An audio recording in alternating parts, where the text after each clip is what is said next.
It was one of those gray afternoons where the rain seems to whisper to you through the windows. Emily sat by the kitchen table, the steam from her cup of chamomile tea swirling up into the air.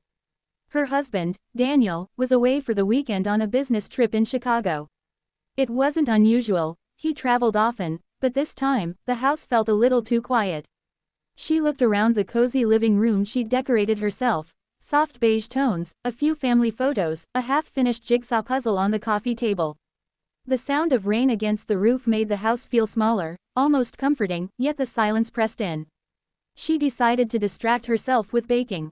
Cinnamon rolls always helped. As she was rolling out the dough, the sound of a car pulling into the driveway caught her attention. That was strange, she wasn't expecting anyone. Moments later, a knock echoed at the door. When she opened it, she was greeted by a familiar face, Mark, her husband's longtime friend. He was soaked, holding an umbrella that had clearly lost the battle against the wind. "Hey, Emily, sorry to drop by unannounced. Daniel told me I could borrow his power drill this weekend. I tried calling, but I guess the storm's messing with the signal." Relieved, Emily smiled. "Oh, Mark, of course, come in, you're drenched." Mark laughed softly as he stepped inside, carefully wiping his shoes. "Thanks, the rain really caught me this time." She handed him a towel and motioned for him to sit near the heater. He declined politely, instead standing near the entryway while she fetched the tool from the garage. But before she returned, the lights flickered, and then went out completely. "Oh, great," she murmured. "Looks like the storm's getting worse," Mark said, grabbing his phone's flashlight. "Mind if I check the breaker?" Together they went to the basement. Emily felt oddly reassured. He moved with confidence, knew his way around electrical panels, and soon enough, the lights flickered back on. "Wow, thank you," Emily said sincerely. "I would have probably waited until Daniel got home." "No problem. Guess my dad was right when he made me learn this stuff," Mark said with a grin. They returned upstairs, where the rain was still drumming steadily against the glass. Emily offered him tea while they waited for the worst of it to pass. What followed was surprisingly easy conversation. Mark talked about his new job, about how he'd been mentoring a group of kids through a local community center. Emily shared how she'd started volunteering at the library, reading to children on weekends.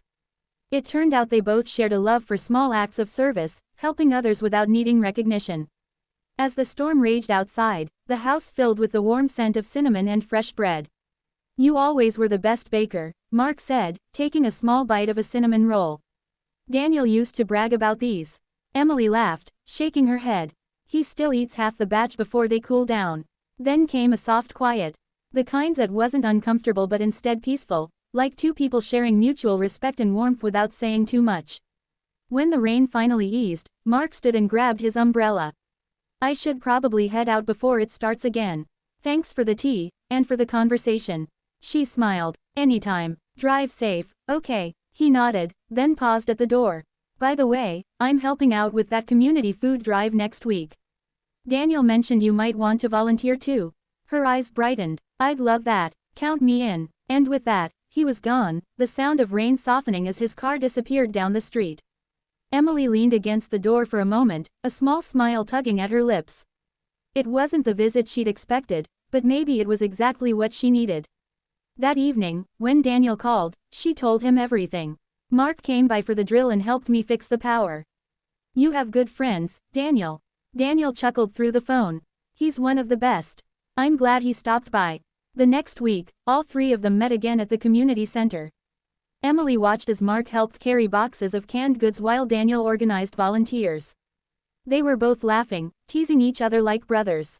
It struck her then, sometimes, people come into our lives at just the right moment, not to change everything but to remind us that kindness still exists. That day marked the start of something simple yet meaningful, a friendship built on trust, respect, and shared compassion. Over time, Emily and Daniel continued volunteering with Mark. They helped plant community gardens, visited shelters, and even hosted bake sales for charity. Years later, when Emily looked back on that stormy afternoon, she realized it had been a turning point, not because anything dramatic happened, but because it reminded her that the smallest acts of goodness often carry the greatest warmth.